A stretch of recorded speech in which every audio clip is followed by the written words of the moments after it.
মুশফিকুর রহমান আবিরের একটি comment, as far as I know একজন ভালো ফ্যান গ্যাজেট গ্যাং সেভেনের, অ্যান্ড আই কোট, ভাই প্রথম গ্যাজেট গ্যাং সেভেনে যখন গেলাম দেখি অভিভাই নেক্সাস 5 চালায়, তারপরও আপনারা চাইনিজ ফোনের প্রমোশন চালাচ্ছেন।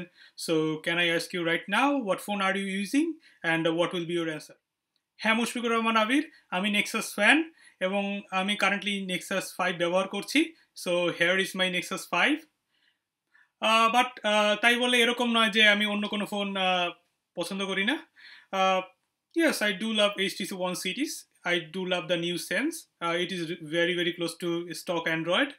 I have a preference for Asus hardware, but I don't like the Zen UI.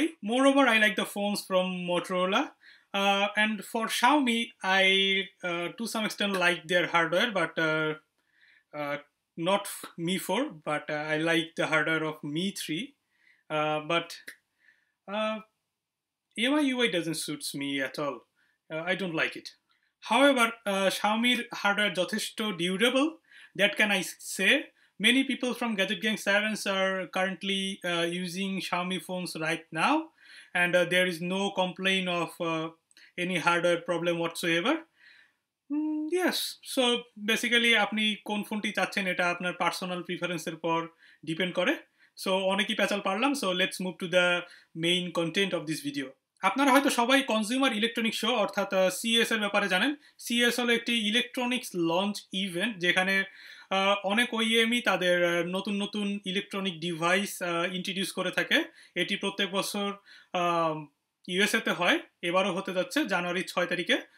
So আজকের ভিডিওতে আমরা আলোচনা করব এইবারের যে সিএস হতে যাচ্ছে জানুয়ারি 6 তারিখে, এই সিএস থেকে আমরা কি কি মোবাইল ডিভাইস এক্সপেক্ট করতে পারি।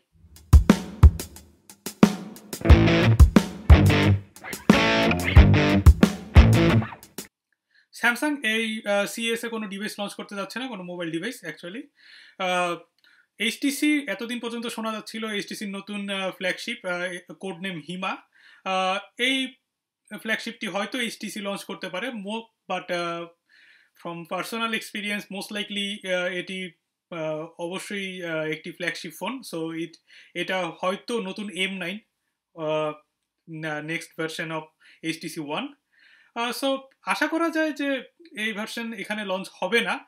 তাছাড়াও আজকে সকালে আরেকটি পোস্ট আসছে, সেটা হলো যে এইচটিসির একটি টিজার রিলিজ করেছে, যাতে স্পষ্টই বলা আছে একটি ডিজায়ার সিরিজের ফোন তারা রিলিজ করতে যাচ্ছে, মোস্ট লাইকলি এ মিড রেঞ্জার ফোন। কিছুদিন আগেও একটি লিক ইমেজ আসছিল এইচটিসি A12 এর, মোস্ট লাইকলি এই ফোনটি লঞ্চ হবে।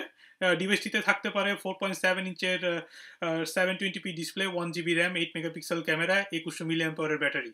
Now let's move to LG, the most innovative electronic device manufacturing company of 2014. আপনারা হয়তো সবাই জেনে থাকবেন গত সিএসএ এলজি লঞ্চ করেছিল জি ফ্লেক্স একটি 5.5 ইঞ্চের ফ্যাবলেট, যাতে ছিল একটি curve display.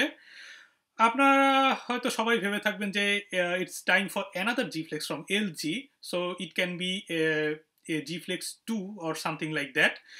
But so far there is no leaked image or any kind of render whatsoever. হয়তো সবাই ভেবেছিল যে it's the end of G Flex line, হয়তো এটি এলজির শেষ গিমিকে স্টাফ। বাট গতকাল লাকিলি কোয়ালকম একটি লিকড ইমেজ ইন্টারনেটে ছেড়েছে, যেখানে আছে একটি কোয়ালকমের 800 সিরিজের প্রসেসর এবং এটি রয়েছে একটি এলজি ফোনে। এবং আমরা পাস্ট থেকে হয়তো সবাই জানি যে এলজি কোয়ালকমের সাথে পার্টনারিং করে নতুন নতুন প্রসেসর বাজারে ইন্ট্রোডিউস করে, like Snapdragon 800 or something like that.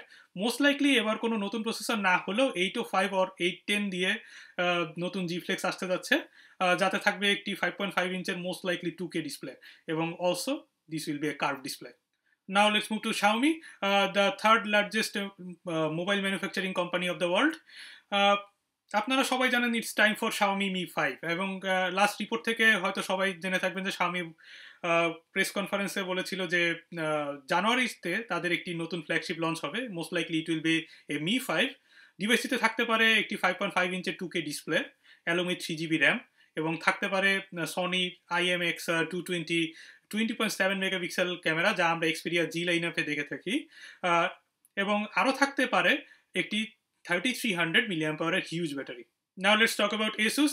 কোম্পানিটি কিছুদিন আগে একটি টিজার লঞ্চ করেছে, লাইক দ্যাট তারা হলো ওয়ার্ল্ডের one kind of most innovative company. I think LG has to say something about that. But teaser থেকে যা বোঝা গেছে তা হলো একটি জেন ফোন লঞ্চ হবে আসুসের সিএস এ। জেন ফোনে থাকতে পারে একটি ডুয়েল ক্যামেরা, হয়তো এটি একটি 3D recording, 3D video record করার ফ্যাসিলিটি প্রোভাইড করবে আসুস এই জেন ফোনে। আবার এটি HTC One M8 এর মতো একটি ডেপথ সেন্সরও হতে পারে, so there will be a primary camera and also with a depth sensor. Now let's talk about the most anticipated device of CES 2015। এটি হলো সনির Xperia G4 আলট্রা সিরিজের একটি ট্যাবলেট, যাতে থাকছে একটি 4K ডিসপ্লে। হ্যাঁ ভিউয়ার, 4K ডিসপ্লে। সো এটি হবে ওয়ার্ল্ডের প্রথম 4K ডিসপ্লের tablet. So it's kind of awesome.